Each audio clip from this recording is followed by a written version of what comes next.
눈을 들어 나오는 이것이 무엇인가 보라 하기로. 내가 묻되 이것이 무엇이니까 그가 이르되 나오는 이것이 에바이니라 하시고 또 이르되 온 땅에서 그들의 모양이 이러하니라. 이 에바 가운데에는 한 여인이 앉았는지라 하니 그때에 둥근 납 한 조각이 들리더라. 그가 이르되 이는 악이라 하고 그 여인을 에바 속으로 던져놓고 납조각을 에바 아기 위에 던져 덮더라. 내가 또 눈을 들어 본즉 두 여인이 나오는데 학의 날개 같은 날개가 있고 그 날개에 바람이 있더라. 그들이 그 에바를 천지 사이에 들었기로. 내가 내게 말하는 천사에게 묻되 그들이 에바를 어디로 옮겨 가나이까 하니 다 같이 그가 내게 이르되 그들이 신할 땅으로 가서 그것을 위하여 집을 지으려 함이니라. 준공되면 그것이 제 처소에 머물게 되리라 하더라. 아멘. 할렐루야. 밤이 길어졌습니다. 그래서 여러분들 교회에 오는 게 평상시보다는 쉽지 않을 텐데요. 깨어있는 여러분의 은혜가 있어 이 아침에도 함께 예배를 드리는 줄로 믿습니다. 영상으로 또 깨어서 드리는 모든 성도들에게도 동일한 하나님의 은혜가 있기를 바랍니다. 오늘 두 가지 환상이 나오죠. 6번째 그리고 7번째 환상입니다. 스가랴에서는 8개의 환상이 나오는데 이제까지 3장과 4장에서는 회복이나 어떤 소망의 메시지로 환상이 보여졌다면 5장 두 가지의 환상은 저주에 대한 심판에 대한 환상입니다. 그런데 여러분 그거는 기억하십시오. 복음이나 진리가 이 땅에 전파되어지게 되면 두 가지 종류 양면성이 있습니다. 구원과 심판입니다.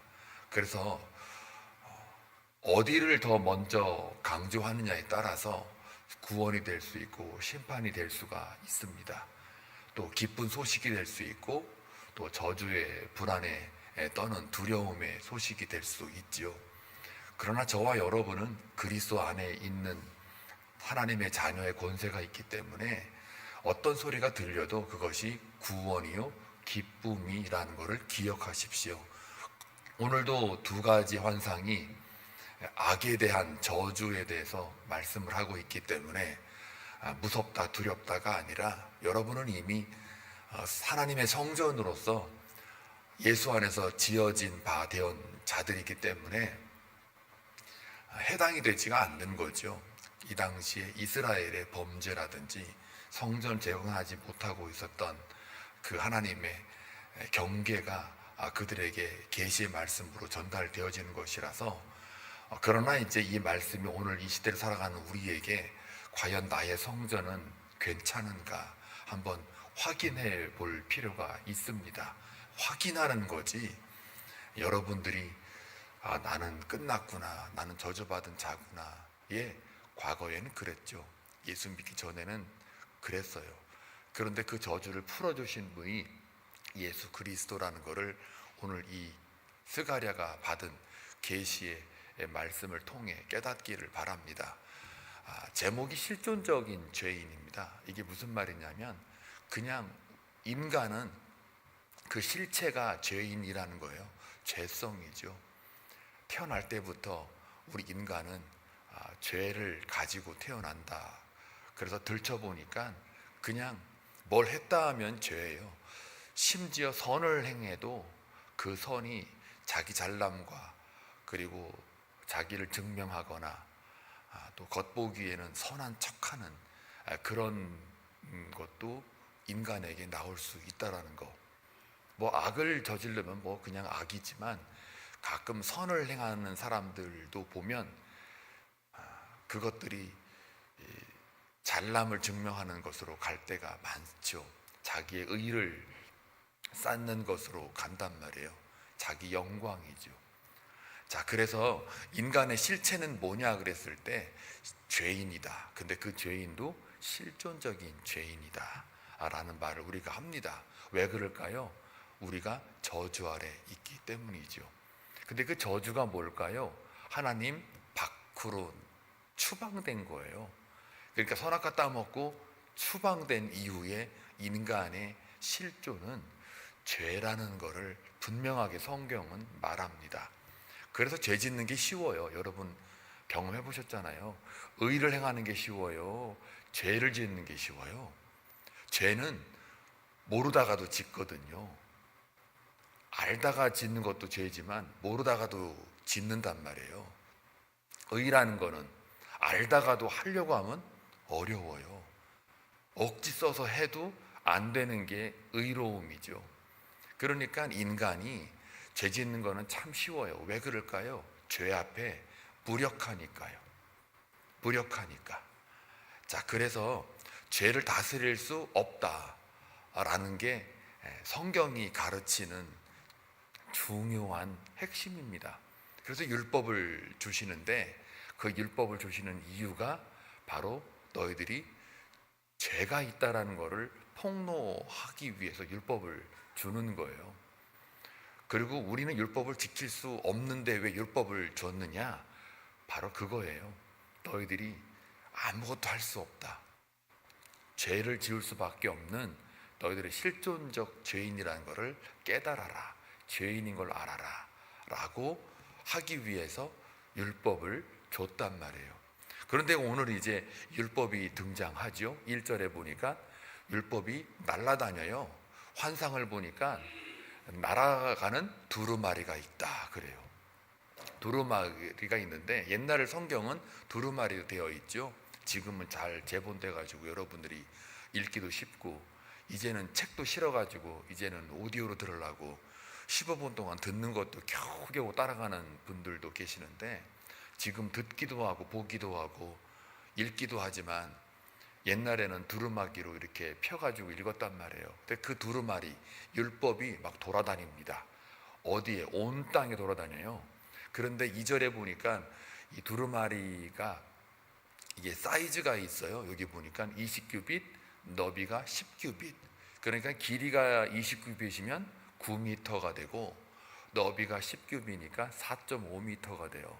두루마리가 그냥 단순한 여러분 갖고 있는 책 그 정도면은 뭐 들고 다닐 만한데, 길이가 9m에 너비가 4.5m인데 한번 생각해 봐요. 요 LED 가로가 6.5m거든요. 높이가 3.5m니까 이거보다는 3m 가로가 더 크고요. 세로로는 1m가 더 커요. 이것이 두루마기예요. 율법이 막 날라댕겨요. 근데 거기에 뭐라고 써 있느냐? 도적질하는 자, 맹세하는 자, 이쪽으로 옮겨질 거요, 저쪽으로 끊어질 것이요, 이렇게 적혀 있는 거예요. 그러니까 말하자면 도덕질하는 자, 니들 가만 안 둬. 헌맹세하는 자들 다 가만 안 둬. 이거예요, 쉽게 말씀드리면. 그런데 이 20규빗, 10규빗이라고 하는 이 사이즈가 또 어디서 나오느냐면요, 열왕기상 6장에도 나와요. 뭐가 나오냐면 솔로몬이 왕궁 그 성전을 지을 때 그 사이즈가 나오는데, 그 성전 중에서도 그 앞문으로 들어가는 그 현관이라고 그러죠. 우리말로는 성전 현관 사이즈가 길이가 20규빗에 너비가 그 10규빗이에요. 9m, 4.5m 똑같아요. 그러니까 근데 거기에는 뭘 하는 곳입니까? 솔로몬 성전 그 현관에서는 율법을 낭독하는 곳이었어요. 하나님 말씀이 거기서 선포되어지는 곳이란 말이에요. 그 율법이 선포되어지고 있고 지금은 환상 속에서 막 날아다녀요. 근데 온 땅을 두루 다니면 날아다녀요. 그게 선포돼요. 뭐라고요? 이제 그 3절에 보니까 그가 내게 이르되 뭐라고 그럽니까? 이는 온 땅 위에 내리는 저주라. 제가 말씀드렸어요. 저주라고 할 때 겁먹지 마시고, 예수님이 오시면 믿지 않는 자는 저주, 심판이지만 믿는 자에게는 구원의 기쁨, 복음인 거예요. 그러니까 양면성이 다 있어요. 근데 지금은 3장과 4장의 환상은 긍정적인 면에서의 회복을 강조했다면 5장에 와서는 저주, 심판을 강조해요. 그러나 우리에게 있어서는 이 두 개가 다 같이 있어요. 그러니까 여러분들은 저주받을 자들은 아니죠. 엄밀히 말하면. 왜요? 예수 안에 있으니까요. 자, 일단 여러분의 마음을 안심시켜 놓고 들어갑니다. 그래야 여러분들이 아침부터 그냥 기분 나쁘게 뭔 저주냐 이럴까봐 미리 여러분의 연약함 때문에 미리 두고 갑니다. 여러분은 저주 아래 있지 않습니다. 예수 안에 있으시니까. 그런데 이제 예수 안에 있는 게 어떤 모양으로 있는가를 점검하자는 거예요. 확인하자는 거예요. 자, 도둑질하는 자 이쪽 글대로 끊어지고 맹세하는 자 저쪽 글대로 끊어진다 라고 할 때, 만군의 여호와께서 이르시되 내가 이것을 보냈나니 도둑의 집에도 들어가며 내 이름을 가리켜 망령되이 맹세하는 자의 집에도 들어가서 그의 집에 머물며 그 집을 나무와 돌과 아울러 사르리라. 도적질하는 자, 맹세하는 자를 어떻게 한다고요? 그 집에 들어가서 머물러 가지고 가만두지 않는 거죠. 어떻게 해요? 나무도 태워버리고 돌도 태워버리겠다. 나무는 잘 타요. 근데 돌은 잘 안 타죠. 그러니까 돌도 아울러 불살라 버리겠다는 얘기는 엄청나게 뜨겁게 만들어서 다 태워버리겠다는 거죠. 이게 저주입니다. 자, 그러면은 도적질하는 것과 맹세하는 게 뭘까? 이거를 알아야죠. 예수님도 마태복음에서 모세의 율법에는 이러하니 너희들은 내가 말하노니 너희는 맹세하지 말라, 또 도적질하지 말라, 이렇게 두 가지로 압축해요. 이 도적질이라는 게 여러분, 나는 그러면 남의 물건 훔친 적이 없으니까, 여러분 뭐 나이 드시고 인생 다 직장도 가지고 계시면 남의 물건 훔치지는 않죠. 어릴 적이나 먹고 싶을 때 뭐 훔쳤거나 뭐 하다못해 저희 어릴 적에는 지나가다가도 복숭아밭 있거나 자두밭 있으면은 그 서리하느라고 하나 남의 물건 따먹기도 하고 뭐 그랬잖아요. 뭐 그런 거 가지고 여기 도적질하는 게 아니고, 여기서 말한 도적질은 10계명 5에서 10가지에 통틀어서 한마디로 도적질이라고 표현하는 겁니다. 여러분은 하나님의 창조주 되심 아래에 만들어진 피조물입니다. 이걸 놓치시면 안 됩니다. 피조물은 하나님의 영광을 나타내는 목적으로 지음받은 존재들입니다. 그런데 피조물 중에 인간만이, 다른 동물들은 본능대로 알아서 사는데, 자연 법칙이나 이치에 따라 사는데, 인간만이 자기 스스로가 선택하고 자율성을 가지고 남용을 해서 하나님의 영광을 가로챈단 말이에요. 자기 영광을 위해서 산다고요. 사람됨의 그 목적이 하나님의 영광이고 하나님 나타냄인데, 피조물에게 땅에 충만하라, 번성하라, 다스려라, 이 말은 네가 군림해라가 아니라 너의 다스림을 통해 하나님께 영광을 돌리라는 거거든요. 영광 돌리라는 얘기는 그 영이신 분이기 때문에 하나님의 이름이 나타내지고 거룩해지고 교제가 깊어지고 깊고 부요한 그의 말씀에 의해서 내가 움직여 갈 때 하나님이 드러나는 거예요. 그게 영광이에요. 근데 그것이 나타나지 않는다면은 반대로 인간의 영광이 드러나는 거예요. 그걸 죄라고 그래요. 그래서 하나님은 우리를 갖다가 자신의 영광을 받기 위해서 때로는 이스라엘 역사 속에 보여졌듯이 광야에서 낮추시기도 하고, 또 약하게도 만드시고 높이시기도 하고 강하게도 만드시고 죽이기도 하시고 살리기도 하세요. 근데 인간들은요, 언제나 높아지길 원하고 강해지길 원하고 나만 살겠다고 하는 거예요. 하나님은 하나님의 영광을 위해서 낮추기도 하고 높이기도 하고 강하게도 만들고 약하게도 만들고 죽이기도 하고 살리기도 하는데, 인간만은 나머지 부분 반은 버리고 반은 자기 유익에 따라 움직여요. 자기 영광에 따라. 자, 그렇기 때문에 이런 일이 만약에 하나님께서 조금이라도 우리를 낮추거나 약하게 만들거나 죽이기 시작하시면 그저 하나님에 대해서 원망하기 짝이 없어요. 그게 인간의 모습이에요. 왜요? 자기 영광이 안 되니까. 그래서 인간은 먹고 마시는 게 다 자기를 위해서 간단 말이에요. 그리고 나를 위해 살고 나의 의를 위해 살고 경쟁이니 뭐 행복이니 모든 게 다 자기 영광으로 간단 말이에요. 그거를 하나님이 도적질했다라고 하는 거예요. 하나님의 영광을 가로챈 거, 그걸 도적질이라고 해요. 조금 더 십계명으로 들어가 볼까요? 이거 다 마태복음, 여러분 산상수훈할 때 살인하지 말라, 간음하지 말라, 거짓 맹세하지 말라, 이거 다 설명을 했던 바예요. 다 처음 듣는 것 같죠? 자, 부모를 공경하라 라고 말했는데 자기를 더 사랑하고 자기를 더 공경하고 존중해요. 요즘 시대가 다 그래요. 자기 칭찬하기 유행하잖아요. 자기 실현, 자기 개발. 심지어 강단, 이 설교 강단에서도 자기 실현, 자기 개발을 말씀 가지고 설교하는 목회자들 굉장히 많습니다. 절대로 하나님의 강단에서는 자기 개발이 아니에요. 절대로 아니에요. 그러니 한국교회나 이 현재 이 교회들이 복음이 없고 선교학자들이 말하는 거는 지금 현재 교회는 선교지가 되었다라고 말하는 이유도 여기에 있어요. 복음을 전하지 않아요. 자기 개발. 여러분 좀 더 나아질 거다. 그러면서 희망을 얘기해요. 하나님의 소망을 얘기하는 게 아니라 인간의 희망을 얘기한다고요. 부풀려요. 위로해요. 그러면서 나중에는 안 되면 하나님 원망으로 가죠. 자, 이런 걸 볼 때에 이 하나님께서 이러한 일에 대하여 5계명, 6계명은 살인하지 말라, 간음하지 말라. 살인 뭡니까 이게? 남의 생명을 도적질하는 거잖아요. 간음하지 말라, 남의 몸을 도적질하는 거예요. 거짓 맹세, 남의 물건 탐하지 말라. 전부 다 물질을 도적질하는 거예요.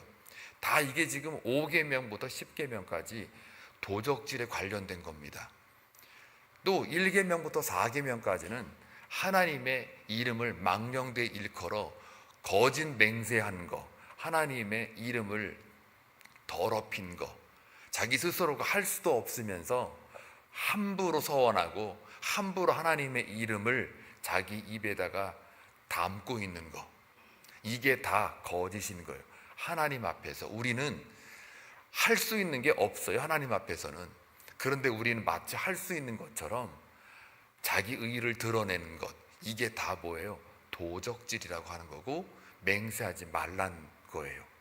그러니까 오늘 도적질하지 말라, 맹세하지 말라, 이 두 명령, 율법에 그 두 개만 딱 적혀 있는 이유는 바로 율법을 대표하는 내용을 담고 있기 때문에 그렇습니다. 자, 그랬을 때에 과연 이거는 우리가 어떻게 이걸 해결해야 되느냐? 또 하나, 그 5절부터 11절까지의 그 환상을 간략하게 설명하면 에바가 나오죠. 에바는 곡식을 갖다가 이렇게 측량하는 통이에요. 통인데 그 통이 얼마나 큰지는 사이즈로는 숫자적으로 나와 있지는 않으나 오늘 본문에 의하면 한 여인을 악으로 이렇게 비유를 하거든요. 그 여인이 그 에바 통에 들어갑니다. 가운데 앉아요. 그리고 납으로 된 것으로 뚜껑을 덮어버려요. 그리고 이걸 어디로 가져가느냐? 11절에 보니까 신할 땅으로 가져가요. 이게 뭘 상징합니까? 신할 땅은 어디죠? 바벨탑이 쌓여진 곳이에요. 쌓은 곳. 악의 축이죠. 그리고 또한 늘 하나님을 거역했던 장소로 이렇게 상징을 해요. 그러니까 악이 얼마나 강했으면은 여인이 악으로 봤으니까 그 통에 집어넣는 거예요. 그게 누구의 모습이에요? 이스라엘의 모습이기도 하고 인간의 실존적인 죄인이라는 것을 설명하고 있어요. 자, 이럴 때에 마치 그 6절에 보니까 이렇게 나와 있어요.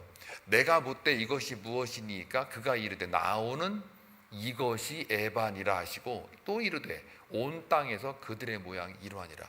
온 땅이에요. 아까도 온 땅이 율법으로 이렇게 날아다니고 돌아다니잖아요. 저주를 퍼붓죠. 그 왜 그럴까요? 죄 때문에 그래요.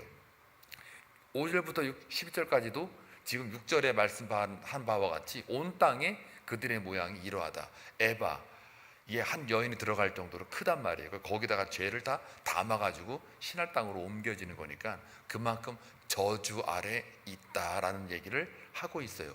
그러니까 우리의 실체는 저주 아래 있었다라는 말이에요. 저주 아래 있었다. 근데 이거를 그 갈라디아서 3장 13절에서 14절 말씀이 설명을 해주고 있어요. 뭐라고 설명하냐면 그리스도께서 우리를 위하여 저주받은 바 율법의 저주에서 우리를 속량하셨으니 기록된 바 나무에 달린 자마다 저주 아래 있는 자라 하였음이니라. 이는 그리스도 예수 안에서 아브라함의 복이 이방인에게 미치게 하고 또 우리로 하여금 믿음으로 말미암아 성령의 약속을 받게 하려 함이라. 모두가 다 저주 아래 있었다라고 얘기를 해요. 자, 그런데 다시 고린도전서 16장 22절에 또 뭐라고 그러냐면 누구든지 주를 사랑하지 않거든 저주를 받을 것이라. 이게 무슨 말이냐면 학개 선지자는 보이는 하나님의 성전에 대해서 재건을 강조한다면 스가랴는 보이지 않는 하나님의 성전을 재건하는 것을 계시로 이야기하는 선지서예요. 그러니까 오늘 여기 저주가 쭉 나와 있잖아요. 그러면은 뭡니까? 이스라엘 백성들이 돌아와 가지고 성전 재건 안 한 지가 16년이나 지나요. 그동안에 단순히 건물을 재건 안 했다는 차원이 아니고 자기들의 상황이나 환경이나 자기들의 관점 입장에서 내가 언제 하나님 성전을 건축할 재건할 틈이 어디 있어? 내가 바빠 죽겠는데, 내가 지금 먹고 사는 게 지금 난리 났는데, 내가 지금 상황이 이런데, 내가 지금 예배드리게 생겼어 지금? 이런 식의 반응, 영적 태도, 자세, 타락, 하나님과 멀어진 것, 이것에 대하여 새로운 영이 부어짐으로 새로운 성전을 짓게 하기 위한 하나님의 계시의 말씀이 저주로 지금 그 당시 백성들에게, 스가랴에게 퍼부어지고 있는 거예요. 그러니까 오늘날 이 계시가 어떻게 적용이 되는 겁니까? 여러분, 하나님의 성전이잖아요. 그럼 하나님의 성전을 바라봤을 때 하나님께서 계시로 이 계시를 오늘 우리에게 말씀을 하셨다면 뭐예요? 저주받고 죽어라, 그게 아니라 날아다니는 두루마기가 도적질하지 말라, 또 맹세하지 말라라고 할 때 또 한 에바 속에 한 여인이, 우리의 악이 거기에 가득 차서 어디로 옮겨요? 신할 땅으로 옮겨요. 하나님의 하나님을 늘 거역한 장소로 옮겨지고 우리 인생이 언제나 죄짓기를 밥 먹듯이 하고 죄를 쉽게 짓고 죄를 이길 만한 무기력한 우리의 상태, 어쩔 수 없이 우리는 내버려 두면 신할 땅으로 다 가버리게 되는 그러한 우리의 저주 아래 있는 이 모습, 이것에 대하여 우리의 성전이 과연 어떠한 모습이 있는가를 말해주고 있잖아요. 따라서 여러분들 이 계시의 말씀을 통해서 예수 안에 있는 우리가 다시 한번 점검해 봐야 돼요. 나는 하나님의 영광을 가로채고 있지는 않는가? 도적질하고 있지는 않는가? 또 나의 유익과 이익을 위해서 하나님 앞에 함부로 하나님의 이름을 망령되이 일컫지는 않는가? 그거를 다시 한번 확인해 보라고 오늘 스가랴 선지자를 통해서 우리에게 계시의 말씀, 환상 이 두 가지를 우리에게 보여주고 계신다는 이야기입니다. 시편 103편에 보면 우리 죄를 동이 서에서 먼 것 같이 우리 죄를 갖다가 어떻게 해요? 멀리 옮기셨다 그랬어요. 그리고 예수가 이 땅에 오셔서 이것들을 다 분리 작업을 해가지고 의인과 악인을 골라내서 복음으로 다 분리를 해 놓았다 그랬어요. 저와 여러분은 새 성전이요, 새 예루살렘이요, 새 하늘과 새 땅입니다. 그렇다면 여러분의 삶 속에 이제 이 말씀을 통해 어떻게 살아야 되겠습니까? 여러분을 자꾸 도적질하거나 맹세하게 만드는 게 무엇인지, 바로 여러분 안에 들어있는 자기 영광, 자기의 의, 자기 욕망, 자기 정욕, 은혜 앞에 서 있음에도 불구하고 여전히 나를 부인하지 않고 십자가를 지지 않으려는 그 어떤 죄성, 이것들을 우리가 하루하루 살아가는 동안 생명이 주어졌으니까요, 구원을 완성하는 우리 과정이 인생이라고 본다면 하루하루 주어진 그 생명의 기회가 하나님의 의와 거룩과 영광으로 나아가는 기회인 줄로 믿습니다. 그러니 우리는 함부로 살아내서는 안 됩니다. 항상 여러분들이 기도할 때 하나님, 내가 혹시라도 나의 유익과 나의 이익을 위해서 내 욕심 때문에, 나의 의 때문에 하나님 영광 가로채고 있지는 않는지, 도적질하고 있지는 않는지, 하나님, 저가 깨닫기를 원합니다. 말씀을 통해 인지하기를 원합니다. 그래서 거룩으로 한 걸음 한 걸음 주 앞으로 나아가기를 원합니다 라고 고백하십시오. 또한 함부로 우리가 여호와의 말씀으로 사는 게 아니라 거짓 맹세함으로 하나님의 이름을 망령되이 일컫지는 않는지, 또 내가 과연 한 에바 통 안에 들어가 있는 한 여인처럼 신할 땅으로 자꾸 내 죄만 지으려고 거기에 하나님이 없는 곳에, 하나님을 거역하는 곳에 가려고 하지는 않는지, 그 원인이 뭔지 여러분 우리가 한번 점검해 봐야 됩니다. 물론 본질적으로는 예수 안에 있는 저와 여러분에게 있어서는 절대로 저주 아래 있지 않습니다. 그럼에도 불구하고 구원이란 과거형이 아니고요, 미래형입니다. 여러분, 로마서에서 제가 하지 못한 말이 있는데요, 로마서를 다시 읽어보세요. 과거의 구원 받았다가 아닙니다. 구원을 이루는 미래형으로 씁니다. 대부분 구원을 이루었다라고 할 때, 여러분이 구원을 예수 안에서 받았다라고 할 때, 이게요, 과거형으로 만약에 구원이라는 말이 10개가 표현됐다면 9.9, 거의 10개, 그냥 9개라고 쳐요. 9개가 다 미래형으로 써 있어요. 그거 여러분 아셔야 돼요. 구원의 완성으로 가는 거예요. 옛날에 딱 믿었다, 나는 죄 다 져도 된다, 그러니 나는 이제 살았다. 아니요, 그럴 수 없다니까요. 성경은 그렇게 말하지를 않아요. 과거의 목회자들이 잘못 얘기했어요. 그거는 루터식의 구원을 말한단 말이에요. 루터도 그렇게 말한 적 없거든요. 그런데 이상하게도, 희한하게도 어디서부터 뭐가 잘못됐는지 하여간 구원에 있어서 구원파로 자꾸 해석한단 말이에요. 구원파, 이단이잖아요. 구원파는 이단이라고 하면서 내 믿는 신앙은 다 구원을 과거형으로 돌려버려요. 나 믿었으니까 나는 이제 마음대로 살아도 돼. 바울이 누차 얘기하잖아요. 너희가 죄인 되었을 때에 하나님이 은혜로, 의로 나타나셨으니까 나도 또 죄를 지면 또 하나님 나를 살려주시겠지?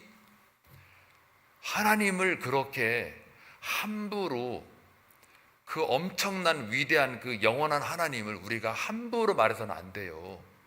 왜 그거 이용합니까? 그거 이용하시면 안 됩니다. 죄인 되었을 때 먼저 오셨어요. 연약했을 때 먼저 오셨어요. 하나님과 원수가 되었을 때 먼저 오셨어요. 그 결과 우리는 다 죽어 마땅한 저주 아래 있는 자들 맞아요. 그분이 먼저 오셨어요. 예, 출발이 하나님이에요. 근데 그거를 우리가 인간이, 그걸 아는 인간이 그 하나님을 이용해요? 이용하는 거잖아요, 그게. 로마서에서는 절대로 과거형으로 말하지 않아요. 한국말로 너희가 구원 받았으니 하는 이게 과거형으로 다 미래형입니다. 헬라어로 보면은. 그러니까 여러분이 날마다 기도에 힘쓰고 말씀에 전무하는 이유는 우리가 구원을 믿고 하나님의 의가 내게 나타났다 믿고 예수 안에 거하는 자로서 항상 내 영혼을 챙겨가는 거예요. 그래서 구원을 완성해 가는 거예요. 완성. 믿음의 분량에 따라 완성해서 심판답에 딱 섰을 때 과연 흰옷 입은 자들이냐, 생명책에 기록된 자들이냐, 이기는 자들이었느냐라고 묻는 거란 말이에요. 예수님이 여러분들을 천사장이나 온 만물 앞에, 하나님 앞에 이 사람은 내 자녀예요, 내 사람이에요 라고 예수께서 변호해 주시는 자들이어야 돼요. 그래서 여러분 마태복음 읽어보셨잖아요. 하나님 말씀으로 예언한 사람들, 거짓 선지자들이라고 하나님께서, 주님이 아예 난 모른다 그러잖아요. 또 많은 권능을 가지고 귀신 쫓아냈어도, 주의 이름으로 쫓아냈어도 나 너 모른다 그러잖아요. 안 그렇습니까? 이게 제 말입니까? 예수님의 말씀이잖아요. 그러니까 내 영광을 위해서 하나님 영광을 가로채는 것들은 다 뭡니까? 이게 도적질하는 거라니까요. 남의 물건, 남을 안 죽여서요, 다 도적질인 거예요. 남의 생명 도적질하고, 남의 몸 도적질하고, 남의 물건 도적질하고, 남의 가치관, 생각 다 도적질하는 거란 말이에요. 그 큰 9m짜리에 너비 4.5m짜리에 거기에다가 딱 2마디 적어놓은 이유가 뭘까요? 하나님이 할 말이 없어가지고요. 그게 다 거기에 들어가 있단 말이에요. 다 한마디로 요약해버리신 거예요. 그게 마태복음에도 그대로 나와요. 예수님이 말씀하신 것처럼. 그러니까 여러분, 우리 이제 그만 오늘 이 말씀 속에서 혹시 내가 도적질하고 있지는 않는지를 보시란 말이에요. 도적질의 의미를 제가 왜 말씀드렸냐면 바로 그 부분이에요. 헛맹세, 맹세하지 말라는 것도 마찬가지예요. 그러니 그 두 가지입니다. 그리고 이것이 한 에바의 통 속에 우리가 담겨져 있으면 안 돼요. 우리의 그 죄성을 가만히 보세요. 전부 다 우리는 어디로 가려고 그래요? 하나님을 거역하는 신할 땅으로 자꾸 가려고 하잖아요. 스스로가 옮겨놨다고 그러지만 내가 거기 가고 있는 거예요 지금. 그래서 오늘 이 말씀을 통해 여러분의 영적 상태를 점검해 보십시오. 그리고 하나님, 여러분이 기도하는데 이 아침에 그냥 불 끄자마자, 음악 틀자마자 아이고 피곤해 하고 밥 먹으러 가자. 예, 밥 드세요. 드시는데 이왕에 이 성전에 나와서 여러분 하나님과 대면하시라고요. 대면이라는 건 그냥 앉았다가 일어나는 게 아닙니다. 최소한 말씀을 가지고, 그래 오늘 말씀이 여러분에게 찔려서 다시 점검해서 내 영혼을 체크업하는 거예요. 체크업을 하셔야 돼요. 나는 괜찮아? 아니요, 아닐 수 있거든요. 그러니까 여러분, 저는 여러분들이 정말 구원의 확신을 가지고, 확신, 잘못하면 신념이 되거든요. 그게 내가 착각하는 확신 된단 말이에요. 그러니까 말씀이 잣대가 되니까 여러분들이 이 말씀 가지고 항상 점검하셔야 돼요. 영적 건강을 체크업하셔야 돼요. 그러면서 여러분의 자아를 계속해서 버리셔야 되고, 그 은혜 앞에, 말씀 앞에 자기를 부인하는 작업으로 계속 믿음의 여정으로 가셔야 돼요. 그러면서 그 분량에 따라, 믿음의 분량에 따라 하나님 앞에 딱 쓸 거예요. 그때 잘했다, 칭찬받는 종이 되셔야 돼요. 내가 너에게 더 큰 걸 맡기겠다라고 들을 만큼의 종이 되셔야 돼요. 나 너 모른다 소리 들으시면 안 돼요.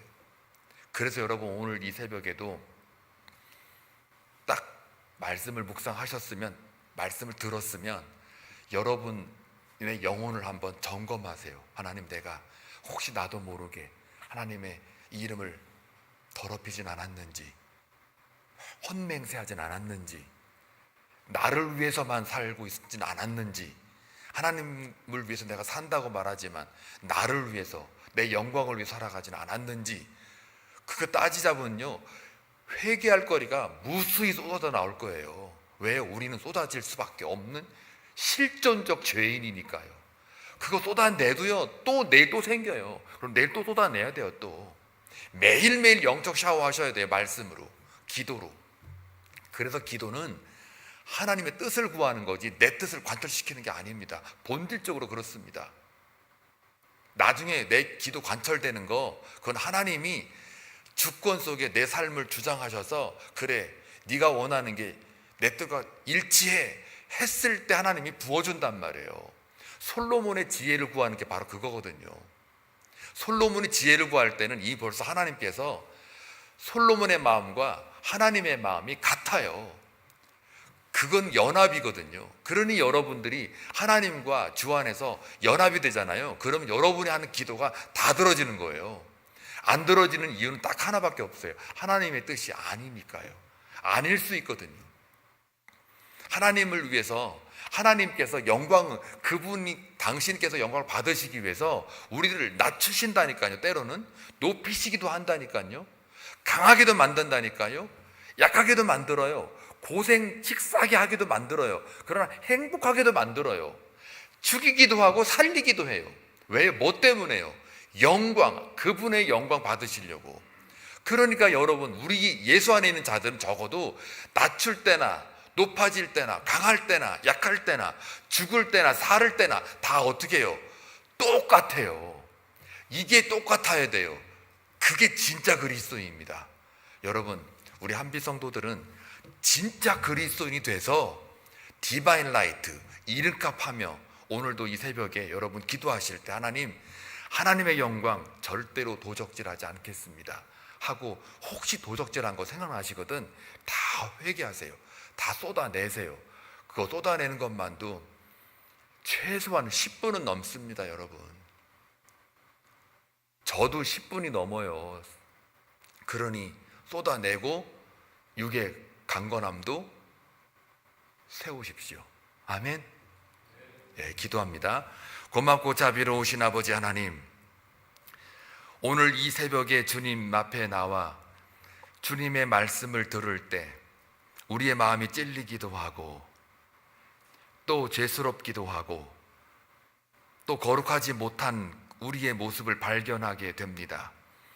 언제나 우리는 죽어 마땅한 죄인이었으나 예수께서 우리를 살리셨고 그분이 우리의 모든 죄를 동이 서에서 먼 것처럼 옮기셨던 그 하나님의 놀라운 은혜와 사랑을 다시 한번 확인하여 오늘 이 아침에도 사랑하는 성도들이 모르고 지었던 알고 지었던 모든 죄가 생각나거든 하나님 회개하게 하시고 하나님의 영광을 가로챘던 그것들이 있다면 아버지, 오늘도 기도하는 가운데 주의 말씀으로 위로해 주시고 또 우리가 저주 아래 있지 않고 예수 그리스도 안에 있음을 확인하며 믿음의 분량에 따라 오늘도 구원을 완성해 가는 하루가 되게 하여 주옵소서. 예수님의 이름으로 기도하옵나이다. 아멘.